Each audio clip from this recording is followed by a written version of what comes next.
During the war, I was 11, 12, 13 years old, and my father was an air raid warden. Now, the air raid warden was responsible for the civilians in the local area. The air raid warden made sure that people were in the shelters, they knew where to go, what precautions to take, and generally make sure everybody was kept safe. One memory of the shelter was one night I was awake. I suppose we might have been playing cards or something. Snap, snap. Snap. Snap.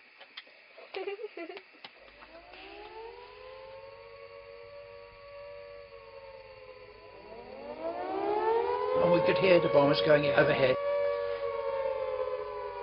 And then bang, bang, bang, bang, bang, bang.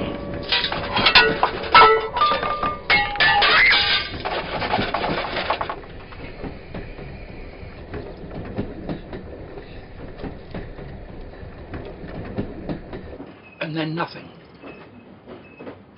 And we waited. And we waited, and nothing more. In the morning when we went out, we looked to see where the bombs had landed.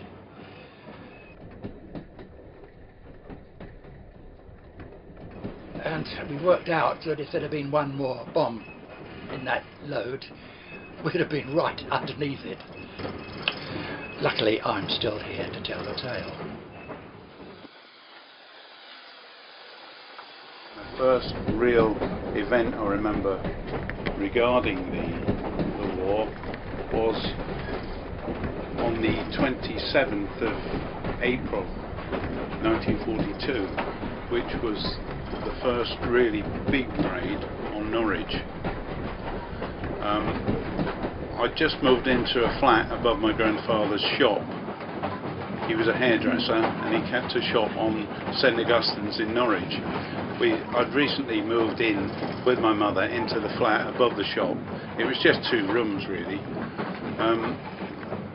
I remember being woken up by my mother and being dressed. Come on. You've got to get up. Come on. Come on. Put your foot on. You've got to go outside to the shelter. Here, put this on. It's cold.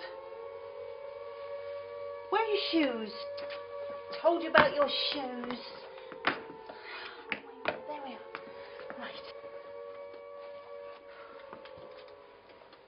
Gas mask. Right, there we go. You're not going to be warm enough. Grab that balaclava. This'll have to do.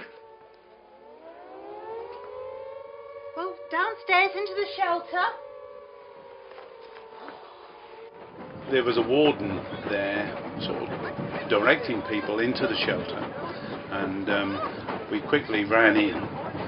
There didn't seem to be many people about, but it seemed as though the whole sky was illuminated with flares and lights, and I could hear planes approaching.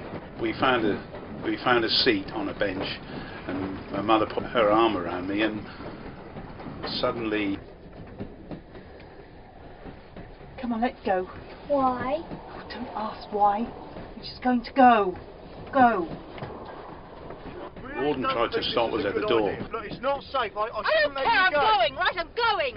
And when we got outside, the noise of the planes overhead was really quite distinct. We ran down the road back to where we lived and went into the back way of the shop. And instead of going up the stairs to where we lived, my mother, she opened the cupboard door, which was underneath the stairs where we normally go up to the flat. And we got inside, and by then you could hear bombs dropping.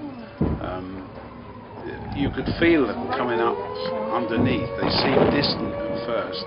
It was so scary. It wasn't long, before it was really distinct. The bombs falling and the noise. My Mother was on her knees praying. Suddenly the bombs got closer and closer, and there was one almighty explosion just outside, and windows came in.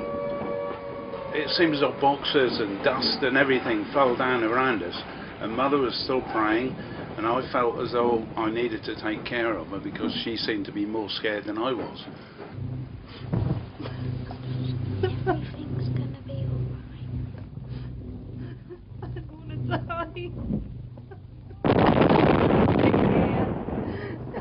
Not here. Not now. And we were trapped, and it seemed as though the planes went on and on and on. The bombs were dropping more and more, and it was just horrible. We were stuck in the shelter, in this cupboard, and we managed to push the door slightly ajar, and when we did, you could see lights flashing outside. Eventually, it was like a siren sounded, and it was the all clear.